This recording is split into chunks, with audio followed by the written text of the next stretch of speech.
literally is the highest paying career that you could get into. They could travel, they could afford things for their family. They need to be like an expert at the role already. They can sell really well. What do you advise in terms of where it's best for people to even start? You need different things at different times in your career. I could see that was possible for myself. Do you manage their expectations? You didn't do the thing that got you the success in the first place. One day he called and he was like, I have a role. The best leaders I've definitely had, it is, if you do these things and you do them well, you will be successful. Yeah. Well, welcome to another episode on the Double Triple Tech Sales podcast. Today we have Tahlija Macdonald on the episode today. Super looking forward to talk to you. I feel like there's so many things that I resonate with you on. First of all, starting at O Media, I think our parents making our names complicated with some silent letters is always one of those. But also your transition into tech, but most importantly, you know, what I've loved getting to know you is like you're super passionate about helping other people change their lives in tech. And so if you don't mind starting with, I guess, a little bit of an intro of who you are and where you started and sort of that transition into tech. We don't need to rush that process, but sort of where it started and where you are now. Yeah, awesome. Thank you so much for having me. So yeah, really similar to yourself, I am very passionate about tech. I think it is an amazing opportunity for people to change their lives. For me, I think it's been a series of different roles and finding my place from a sales perspective. You know, I was kind of reflecting on my journey into sales, and you know, I started with my mum doing market stalls when I was in high school, selling our old clothes, trying to make money on the weekends. Yeah. So I think that kind of hustle component has always kind of been underlying. Yeah. You know, I worked in retail through school. I was like not really one for hospitality, and loved it. But I think there was a natural ease kind of being an extrovert that probably didn't actually help me that much in the long run, and I'll kind of talk to that later. Yeah. But I started straight out of uni in media buying. Very quickly found that purchasing advertising space was not super exciting. Yeah, the best people and really strong culture, but yeah, not super fulfilling. And I used to see the sales teams come in and pitch to us. And so I was very much taken by them and jumped ship really quickly. And but really, it was a different kind of sales culture. I don't think that there was as much coaching and development. You fell into it because you were a naturally extroverted person, but I didn't see that there was a finesse or a focus as much as there is in tech on the skill that you need to develop to be successful. So I did that for a few years. I went from a coordinator into an account executive role, which sounds quite senior, but was kind of like it wasn't as senior in a media kind of context. And really like almost hit burnout. I was super anxious. Financially, it wasn't that lucrative. And, you know, I was told that 75K a year was amazing, you know, above the national average, which might be true if you consider part-time workers, but certainly not true for a Sydney salary. Or wanting to get ahead. Like, no, absolutely. And in fact, I wasn't ahead. I was, you know, 15K in debt and, you know, trying to keep up with the Joneses. We had really fun media lunches. You know, it was generally the culture that you didn't work after 12 on a Friday. You took clients to lunch to the best restaurants. But come Saturday, I couldn't afford to take my friends or family there, you know. And so I was really struggling with that. We also worked in a space where, you know, it was definitely a bit of a hustle. It was like lift and advertising media in office spaces. And it was like the transition in that period was like the social media era. Totally. Well. And there was a lot of talk about programmatic, but how that would work in out of home wasn't necessarily clear. You know, we were doing brand activations. I was putting cars into office foyers, and people would be like, hey, did my campaign work? And I'd be like, I don't know. Did you sell more stuff? Like I didn't have that feeling of credibility for myself. And so I really like lost my authenticity. And I was really close to kind of walking out in sales in general. And then was very lucky that, you know, someone put a role in front of me and said, hey, I was looking at this for myself, but I'm not going to pursue it. I think you'd be really good for it. Like, I think you should give sales one more shot in tech. And I didn't know what tech was. I didn't know what a BDR was. I didn't know what the company was or what they did. But it genuinely changed the trajectory of not just my career, but truly my life. So really grateful for that. That's awesome. Would you say when you were even young, like at the market selling, and then you sort of pivoted into marketing before getting to sales, and because marketing and sales are so, both that go side by side of getting deals done. Yeah. What was the thought for you getting into marketing straight away than even sales originally? Yeah, so I didn't really know sales was a legitimate career. I didn't have the visibility, wasn't aware that you could have a career in that other than like a car salesperson, which also, by the way, they earn pretty good money, but I just didn't know that was a possibility. So, you go to these like career tech days, and I knew that I wanted to work in corporate. I knew that I wanted to earn corporate money and dress nice and go to the office. But I also didn't necessarily have a strong belief in myself to study something like accounting. Like I felt like I wasn't that academic. And so, I kind of landed, I like marketing to me was like the soft business degree. It was like generic enough that I could kind of go anywhere or do anything with it, but not specific enough that I was a specialist. Yeah. I want to pivot into, obviously you move into tech, but before that you made a comment like, almost like you were in sales a little bit in like the marketing side, but then sales in tech. Yeah. You said sort of being an extrovert in marketing sort of got you a lot of the way. Yeah. Versus now being in sales in tech. Like what's the real difference that you feel is there? Yeah, definitely. I think obviously it's important to build relationships and genuine relationships in sales, which means it's not about being the loudest person in the room, of which sometimes I can kind of default to. It's more about how you listen, and genuine connection is built through that listening and taking yourself out of the equation. I know when we were discussing before the podcast too, because before we sort of, you were in sales a little bit in marketing, then you basically made that decision to go all into tech sales. Yeah.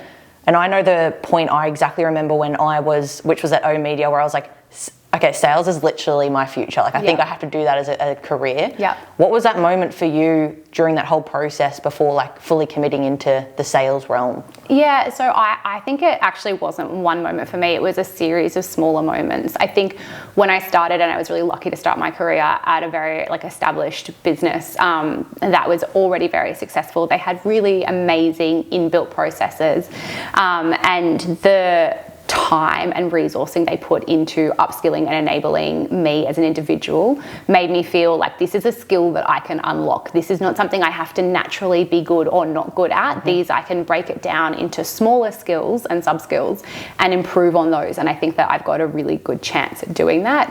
I saw the people around me be really successful, what they were able to do for their lives. They could travel, they could, afford things for their family.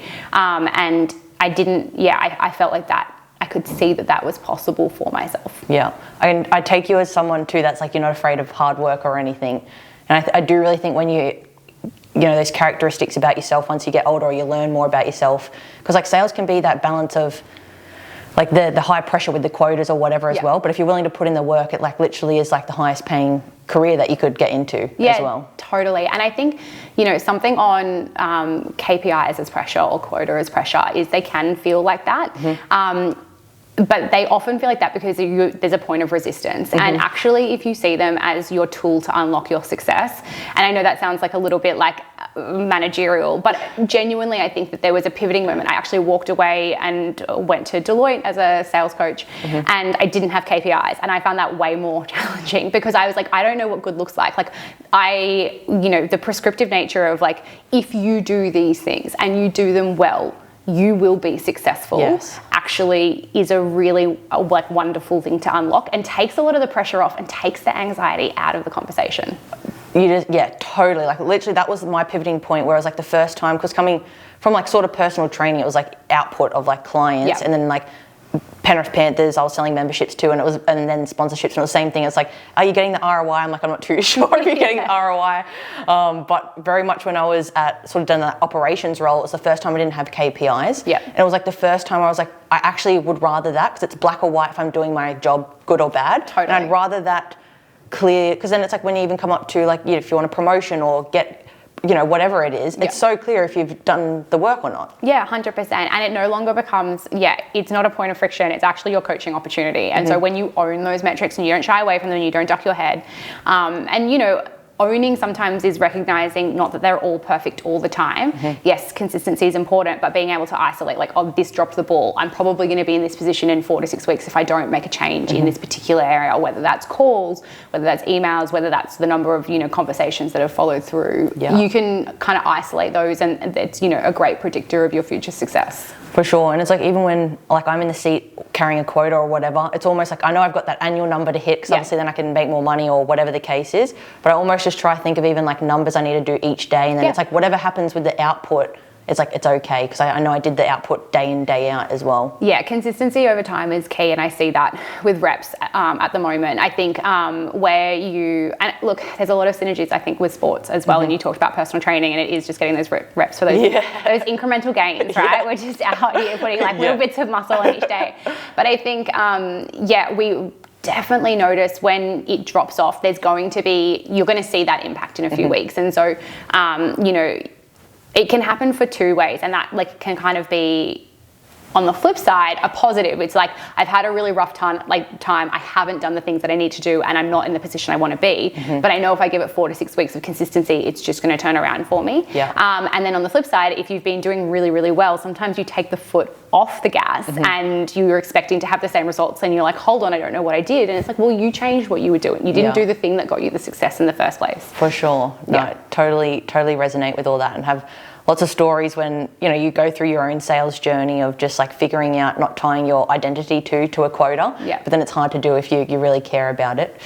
But tell us about, obviously, that your friend put you, I guess, a job description in front of you of like, hey, here's this tech role. And obviously once I don't know if you feel comfortable naming the company or not, but I think it's like really interesting, because to land that sort of role straight out of the gates is really incredible as well, even though it probably wasn't as recognised as we discussed, that time ago, but it was on the rise up.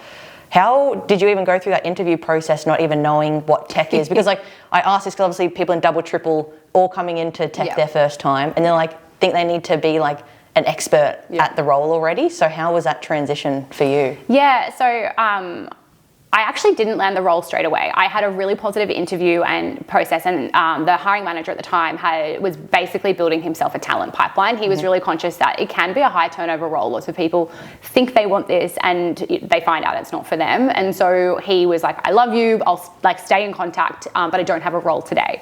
And that went on for 3 months.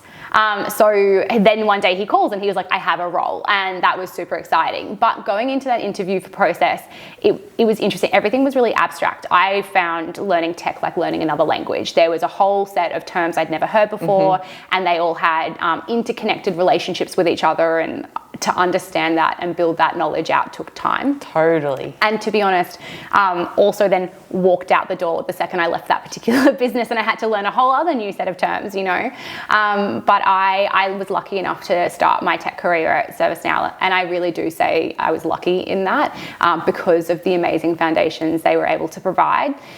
It's something that I take into my current role, which is that I really want people to turn around and say, oh, that person started their career in HiBob. I know they can sell really well. Like, I want that same recognition in time for the BDRs that I work with. No, I love that. It's super interesting. It took like the 3-month period too. And it's like, again, for the folks listening, it's like people need it. We always say like, you got to treat the job search like a sales cycle. Definitely. And like like an interview doesn't get done sometimes like and obviously I'm joining you on the BDR assessment day on Thursday. And it's like, again, like building that talent pool. And sometimes like people genuinely do love you, but they just can't hire you just now. I'm balancing the needs of the business and the team at a certain point in time. And I want to set you up for success. I need to believe that we have the resourcing available to make you as successful as possible, so that this journey is the right one for you. Certainly. Correct. No, and so being at obviously you got the BDR role at ServiceNow, and I'm keen to circle back to the ServiceNow part, but in terms of like, obviously ServiceNow is like a really tier one, like large corporation, and then I've worked at more at the scale up companies. I'd say HiBob's in that same realm as well. What would you say for new people looking at also getting into a BDR SDR role, like how to evaluate the the glorious, like some people just get so locked in. It's like, I have to work for Salesforce out of the gates because it's like they only know Salesforce. Yeah. And when people come through double, triple and realize like even how many tech companies there are, like what do you advise in terms of like where it's best for people to even start? Yeah, I think that you can make an opportunity no matter where you learn and where you get your foot in the door. And I think getting the foot in the door and being open to growing within that is really kind of the most critical piece. There are going to be different opportunities at different sized organisations. So for us at HiBob, because we have been a scale up, something that we've been able to do probably much more strongly than when I started as a BDR is career progression. You know, when I started at ServiceNow, there were, 6-7 BDRs who'd been in the seat for 2 years and didn't necessarily have somewhere to grow. That changed and they did open up a role, but it was really hard to have someone who was, most likely sub 25 or at least sub 30 selling to your tier one banks, Woolies, Qantas. I started on transactional deals that were still $100,000 in ARR and that was basically just pushing order forms through. So how do you get these, super junior team members to have the skill to kind of have those really strategic digital transformation led kind of projects? It was really hard. And that's probably where the benefit of being at a scale up is. You learn from the ground, the product evolves with you over time. You have that inbuilt knowledge that sets you apart from potentially a candidate that's external. And you can really leverage that to your benefit to kind of, drive that career progression for yourself. No, totally. Like I was listening to a podcast on there's a guy, Harry 20 VC, which is like a VC podcast, but he was interviewing the CRO, which was at Snowflake and some other gentleman. And they're talking about how, whether you're getting into a sales role, an account executive role at say ServiceNow or Salesforce versus like a scale up company. And it's just like, even for my age and like sort of the accounts I've sold into, like I wouldn't have got that opportunity straight out of the gates at a larger company as quick as I did. And though I struggled with like the imposter syndrome and all that sort of stuff, you like get such a quick learning curve of like actually how an enterprise sales cycle gets, because you get the opportunities to be able to do that as well. And I definitely felt like we were kept out of a lot of those opportunities pretty fairly and pretty understandable. There are already massive teams being involved. You have specialist sales and technical sales, and so to be the number one companies like in Australia or the world. And these companies are incredible. The execs and everything, it's like very polished as well. The stakes are high, and these deal cycles are long and slow, and so it totally makes sense from a business perspective, but at an individual level, when you are your most hungry, you're most impatient, you're less likely to, want to sit on the sideline. It can be, frustrating. Totally. So definitely pros and cons on both. I would say though that those larger established businesses as well, they have really strong programs designed to help you, build out those skills, but just over a longer period of time. Totally. Even when we do like our candidate profile, and we were briefly discussing it, but it's like you even got to figure out, do you like processes and like kind of like being in a bit more of a routine, or are you okay to be like a bit more scrappy? Because it just totally requires two different personalities and neither one is right or wrong. It's just like different environments that you're in. Yeah, totally. And I think that maturing in your corporate career, maturing in your corporate career means critically thinking about what you do and don't enjoy and taking the emotion out of it and it not being necessarily a positive or a negative. It's just a neutral. What is going to get you the best results personally? And for certain people, it will be a different environment. For sure. So you've been the head of sales development at HiBob for 4 years at this stage. What do you sort of look for? So you've hired so many people. Like I don't even know how many people you've probably hired at this point, but it's like, what do you look for when you're hiring talent, and like what are the main things that stand out to you? Yeah, look, I've definitely done a lot of hiring in my time, and all of it is most of it is early stage career development. I do get involved in some of the AE hiring processes as well, and it is both, it's a challenge to stand out because the bar has been raised. It's certainly been raised from when I first entered tech. But at the same time, you've got more resources to support you. So what I'm looking for is outside. So we assign, just to give you some insight into our hiring process, we have a first round interview, which is very conversational and understanding. And from your words, I can read your CV, but I'm looking for your motivations. I want to understand your why, whether it's whether you're extrinsically motivated or intrinsically motivated. And then the second round is a practical assessment component, nothing that we do from a hiring perspective is groundbreaking. We're not, trying to trick you into, sell me this pen. Yeah. We want to understand how you problem solve and how you approach a task. Yeah. ChatGPT makes it really easy, or any of the generative AI tools make it really easy to have a polished presentation. But I have seen the same presentation at least a dozen times now. And so I'm looking for the things outside. I'm looking for you to run me through your thought process. Tell me about, the decisions you grappled with and why you made the decision. If I give you feedback that maybe you slightly missed the mark, do you take that on board? Are you coachable? Can you take ownership over the decisions, or do you just defer to kind of what you put forward and have a bit of resistance? The resilient markers that will show me whether or not you're going to be able to have an enduring kind of career. Yeah, because it's like, I even think, I think it's like you're encouraging people to use Claude or ChatGPT to do these, but then it's also like you can tell very quickly how long they spent even prompting it or going deep in like understanding, putting the deck together by those questions that you ask. And it's like exactly to your point. They're just looking, like, I think when you're going through interviews, in which we teach people as well, it's like you almost want to like highlight where you could have improved, because like that is demonstrating like what you're going to be doing in the role, and like that first entry sort of role into tech, it's like they just want to understand that you're coachable is the main thing. Yeah, I think the questions that you ask are much more telling to me than what you tell me or what you think I want to hear. So most of the first round interview is me being like, what do you want to know? How engaged are you? How curious are you? And I think, you're expected to use those tools. We're all looking for ways to improve incrementally our, speed in market. Our current CEO at HiBob, he talks about doing more with more. Like, you have more resources, and that doesn't mean that, your output reduces. Your output is going to exponentially increase. So we don't shy away from those tools, but they can't be, in replacement of critical thinking. For sure. When HiBob, because it's a global company as well, does each region have the same process, or is it quite unique to your own sort of style, what you're looking for to bring them into the business? Yeah, look, we definitely have some areas that are standardized, and but regional variance is really important to us in terms of the market that we're in. The scale of us locally versus, say, the EMEA team, they're threefold what we are. They probably need a little bit more to be more process oriented. There is an element still today in APJ where I'm leveraging the experience that I have from being here and kind of leading this region for such a long time. But yeah, it's a bit of both. Yeah, it's like I'm even seeing across the board at the moment, and they're talking about, because usually, like, typically if it's a US or an EMEA company, then they grow and then they bring their team to APAC, but it's almost like the companies are starting and just putting mini GMs, because it does matter about the difference of culture as well. Yeah, we sell really differently.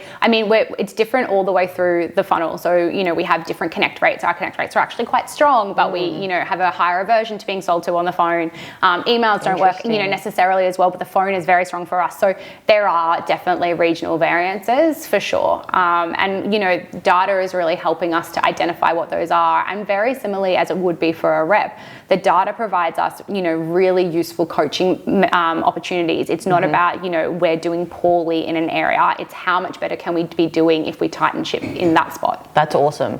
In terms of metrics, so would you say across the board how the SDRs and more BDRs at HiBob, are they mostly booking the meetings via calls? Like, that's the highest percentage of a funnel coming in? Yeah, definitely. For us, it's our highest converting channel without a doubt. I'm a big believer on the phones. I also think that if you can, nail that skill of cold calling, it will hold you through your entire career. Any of the AEs who, you still see outbound for themselves now, they're the ones who are hitting 115, 120% consistently quarter on quarter. And, I shudder when I hear an AE in particular say they just don't really work for me. I'm like, okay, sure. They don't work for you, but they work for everyone else. Yeah. But it's a skill. And I think, if you can break down within that component. So again, the data that we have available to us at the moment now will help us be like, is it your opener that's not working? Is it, you're having great conversations, but your close and pitching for that meeting is the breakdown for you. And it's not about punitively, micromanaging. It's about helping to then find creative solutions to help you improve in your target attainment. No, for sure. It's like got to have the data there to make improvements, right? Yeah. What are the like what are some of your favorite tools that the reps are using today for outreaching? Yeah, I think the two channels that I love, I mean, I talked about the phones, but we do use like an auto dialer called Orum. Funnily, when it got rolled out, everyone was like, oh no, they're going to record my calls. They're going to expect my volume to increase. Like it felt, intense. And I'd never had to use it as a rep, right? So I understood that hesitation. But it's been our most meaningful impact in terms of changing our results because we could isolate those areas for coaching. Yes. And then LinkedIn, video, message, voice notes, anything that you can create a high degree of personalization for is also really great for us. That's awesome. I was lucky enough to use Orum back in the day. It was like, and for the folks, it's like basically you can put in like 50. Yeah, it speeds through. Yeah, and then it just goes through and it like sort of answers to the person who sort of answers first, right? Yeah, so there's like parallel dialing and speed dialing, and so it will call 4 numbers at once and then connect you to the person that answers, so that you're getting through more of your numbers at once. Yeah, it's intense, and that's definitely a mindset shift that I didn't have to challenge, Yeah. But it does increase the volume of work that they can get through, and that yields the kind of better results. But more importantly, the recording library, there's an analytics component that will break down where your break point is in terms of being able to land the meeting. And I love a good stat that shows my team at the top. Yeah. So we're looking, our connect rates are really good. Our connect conversation, the number of prospects who will, put up with more than 60 seconds of a call, are really high in this region. People, particularly HR stakeholders, like they are dealing with the problems of their organization. And so, someone who's there willing to actually have a conversation about how they might make their life a little bit easier goes a long way. I don't know if I heard this right too from some of the folks at HiBob, but you have a tool, I think you've even programmed that it's like based on the case studies or people calling and they can do like role plays with it? So Orum has a live coaching component to their platform. Nice. Yeah, that helps. Definitely reps improve. You can talk about like the kind of objection that you get most frequently and really cool. Role play ways to improve on that for sure. No, that's awesome. So in terms of, I guess everything with working at HiBob as well, I did obviously on your LinkedIn profile, or actually on LinkedIn actually, what are your thoughts? Because when I was at MoveWorks, right, because I was the only rep here. Yes, we had American like branding and everything, but it was really like whatever I posted was like the only localization thing that was here. And so LinkedIn was like a big thing for me to be able to book meetings or just build some sort of brand around MoveWorks in region. And I'd always post like something to do with like personalization and like professional, so it'd always be tied back to MoveWorks. And obviously how I post now is very different because I'm not at that company anymore. But what is your take on terms of like people posting on LinkedIn being at work? Because like really there's obviously more and more people posting on LinkedIn, and I think DEL, like DEL, and I was part of MoveWorks, they also had a program where they would boost my posts. And like I think that's becoming more and more like DEL. I think they have like a program, they just have all their reps posting online about the lifestyle because it's 100% remote. So what's your take on like LinkedIn, corporate messaging? Yeah, look, I remember when I was really junior and it was all like, you're like, your internal brand is really important and now it's your external brand as well, right? Look, we have similar programs in terms of like, we use a platform called Octopost, and so, it helps us build out really relevant content to an audience, kind of at scale. And we have, incentives. So there's like a quarterly winner for a voucher. I'm in the running for, my husband and I really want a coffee machine at home. I have a new baby. I don't sleep. Exactly. I think there's a lot of opportunity. I think it's a missed opportunity. And I think anyone, prepared to put themselves out there consistently is going to see benefits. I remember seeing BDR from one of our competitors, Rippling. She's done amazing. I think she also, personally launched that to help her get roles overseas as well. That's cool. It's going to be give and take, right? Like and this is sales too. There are going to be people who in your audience really resonate with that. I think from a HiBob perspective, people leaders, generally are on the side of, building culture and engagement. So they'll see that alignment. If you were selling to a CISO, I don't know that it's going to work. You've got to know your audience. That is very true. And you've also got to be authentic to yourself. So I think that can come across too. If you're posting prolifically, but it doesn't feel, it feels disingenuous, then that kind of, I think, resistance will be felt in the market too. Totally. No, I totally agree. And it's like when you feel the resistance, I think the audience can also feel that if you're posting as well. In terms of you as a leader, so what would you say is like your leadership style in how, and I appreciate it evolves over time as well, but how has that journey been for you? Yeah, so look, my leadership style now has definitely been a bit of a mixture of extreme ownership and radical candor, both amazing books. I think extreme ownership as a leader is really critically important. If you haven't read it, it is military. So just on this, were you saying that your partner gave you the book early on? Yes, yeah, there's something passive aggressive about being like, hey, we're dating, I need you to own your side of the fence. I was cracking up because Gabe did the same thing because she's from the army and she literally gave me the book and I was like, okay. I get it, no victims in our family. I see your point. And it was really transformational, and it honestly was not a way that like I grew up thinking about, So extreme ownership was like transformational for me, and understanding that ultimately I am the one who is responsible for the outcomes of my team, and I take that really seriously. I take that from both a professional standpoint in terms of how we succeed to the business, how we hit our targets, how we're perceived in the business. Their shortcomings or where we miss, where we have a miss as a team, that is my miss.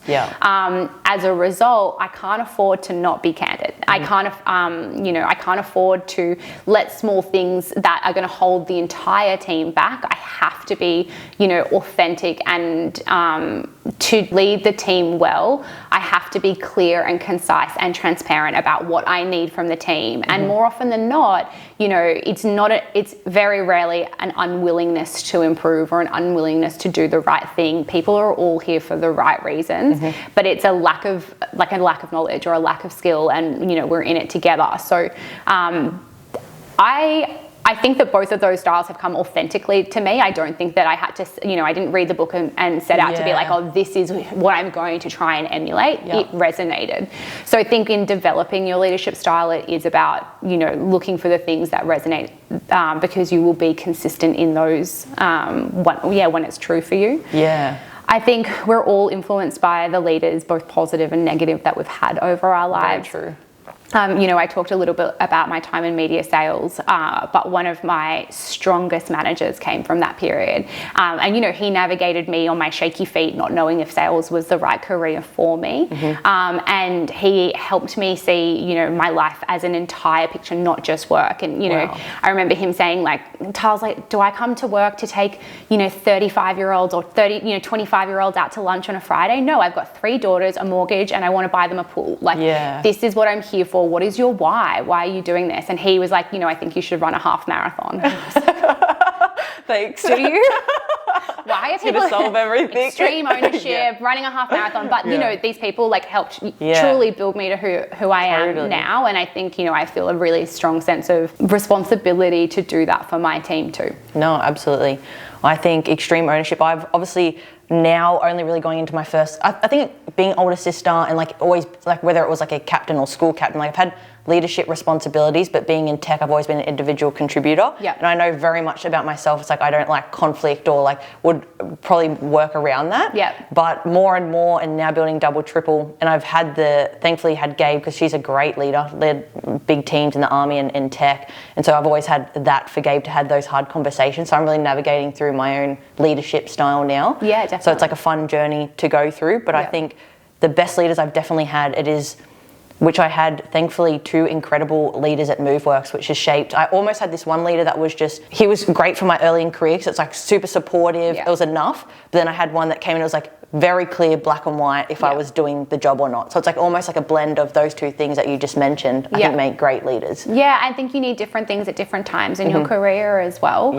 And how the level of support that my junior team members need versus my more tenured, those who are moving to their account executive role, in a quarter's time, they've got that promotion, but they've still got a quarter in seat with me. How I show up for them is going to be different. I think, operating with transparency is really critical. If I can give you the context to why we have to do this thing together, even if it's not the thing that we wanted to do or the way we thought it was right or best done, generally speaking, I can bring people on the journey to get the result we need. 2 things I want to ask is we'll move into, you've just obviously had your first child, and so motherhood and tech. But before we jump into that, it was very much, when people obviously come into a BDR, SDR role, I don't know, I think actually that whole landscape is changing a little bit, because you even see like the OpenAI SDR manager put out where it's like, hey, we actually want people that can build agents, and like we talked about the compensation of like some roles paying higher but less like capped comms or whatever the case is.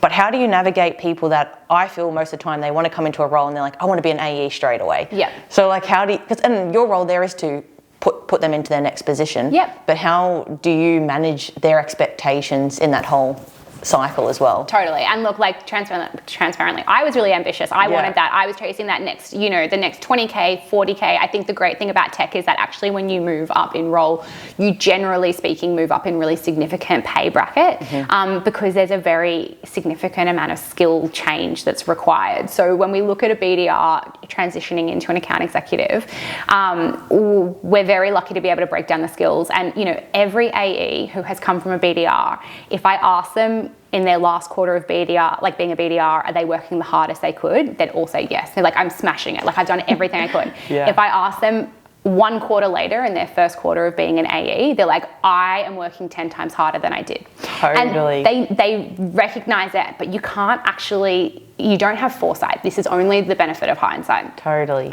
The thing about an AE is you have to do all of your BDR work, particularly at HiBob for our associate AE or an SMB AE role. They're a 360 role, so they do have to do all of their own prospecting. They don't get a BDR. So those team members are doing their full job as a BDR plus 70% more workload. As a result of that, they have to do the BDR component with their eyes closed and take on all this additional skill. And so I think when we can break it down and isolate, the reps have to demo. There's so much in that role. We can, isolate into those areas of development and make it really clear.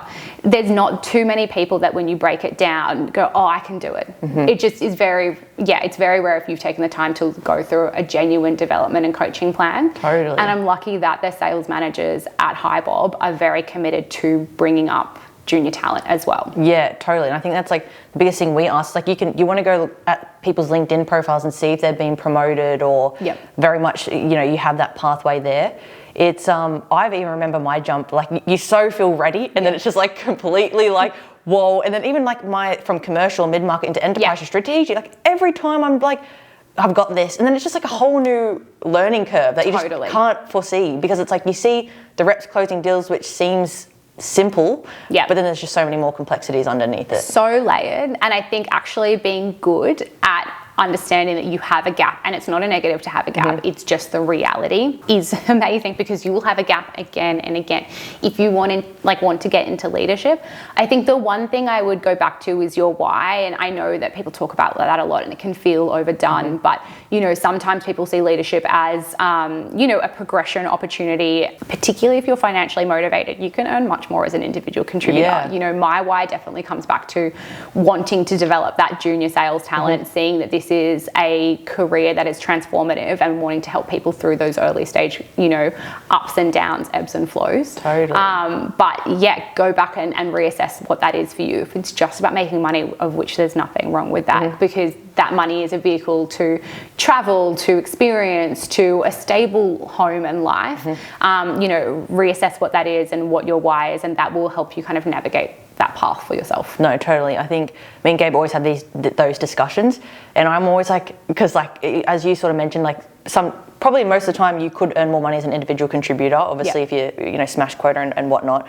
But early on in career, I was like, Gabe, just do it. Like for us, like just because you're so good at sales, it's just like I love like leading people. Like I love seeing that whole evolution of helping develop people in their career. So you just like you get drawn to it or not. Yeah, totally.